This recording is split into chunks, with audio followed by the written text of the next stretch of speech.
എല്ലാം പഠിച്ചിട്ട് പറയുന്നവൻ, സ്വന്തമായി ബഡ്ജറ്റ് വരെ അവതരിപ്പിച്ച മഹാൻ. ഇങ്ങനെ മാധ്യമങ്ങൾ പല രീതിയിൽ ചാർത്തിക്കൊടുത്ത വിശേഷണങ്ങളിൽ അഭിരമിച്ച് വിലസുകയായിരുന്നു വി.ഡി. സതീശൻ. എന്തിനെക്കുറിച്ചും പച്ച നുണ ഒരു മടിയുമില്ലാതെ പറയും സതീശൻ. നിങ്ങൾ ഈ പറയുന്നതിനൊക്കെ തെളിവെന്താ സതീശേട്ടാന്ന് തിരിച്ചൊരു ചോദ്യം പോലും മാധ്യമങ്ങൾ ചോദിക്കില്ലെന്ന് പുള്ളിക്ക് ഉറപ്പുണ്ട്. പക്ഷേ മാധ്യമങ്ങളെ പോലെയല്ലല്ലോ ജനങ്ങൾ, തെരഞ്ഞെടുത്തു വിട്ട അവരുടെ ജനപ്രതിനിധികൾ.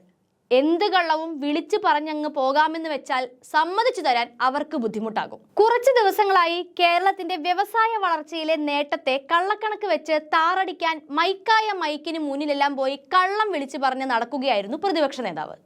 ബെല്ലും ബ്രേക്കും ഇല്ലാതെ പോയ സതീശന്റെ നുണപ്രചരണത്തെ കൈയോടെ പൊളിച്ചിരിക്കുകയാണ് വ്യവസായ മന്ത്രി പി രാജീവ്.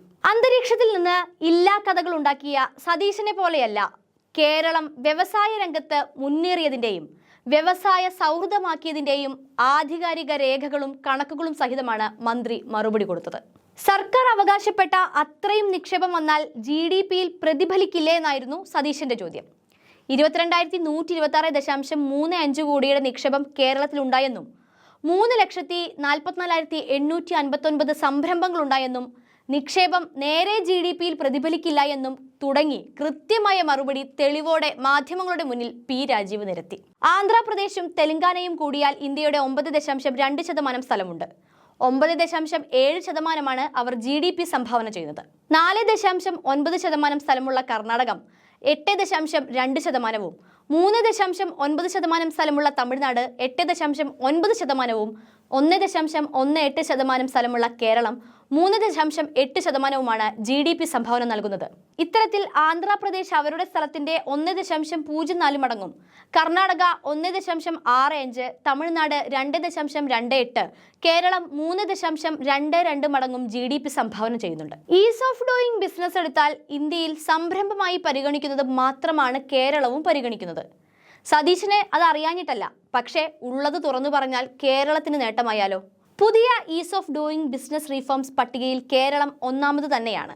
മുമ്പ് 15ാം റാങ്ക് ആയിരുന്നു. അന്ന് പ്രതിപക്ഷ നേതാവിന് കേരളം മോശം. ഇപ്പോൾ ഒന്നാമതായപ്പോഴും പ്രതിപക്ഷ നേതാവിന് കേരളം മോശം. ഇതൊക്കെ എന്ത് നിലപാടാണ് പ്രതിപക്ഷ നേതാവേ? സ്റ്റാർട്ടപ്പ് ആവാസ വ്യവസ്ഥ റിപ്പോർട്ട് പ്രകാരം ആഗോള വളർച്ച 46%, കേരളത്തിൻ്റെത് 254%. കോവിഡ് കാലയളവുമായി താരതമ്യപ്പെടുത്തിയാണ് കേരളം ഈ വളർച്ച കൈവരിച്ചതെന്നാണ് പ്രതിപക്ഷ നേതാവിന്റെ ഭാഷ്യം. എന്നാൽ കോവിഡ് കേരളത്തെ മാത്രമല്ല ലോകത്തെ ആകെ ബാധിച്ച മഹാമാരിയാണ് എന്നത് പ്രതിപക്ഷ നേതാവ് മറന്നുപോയോ എന്ന് മന്ത്രി രാജീവും ചോദിക്കുന്നു.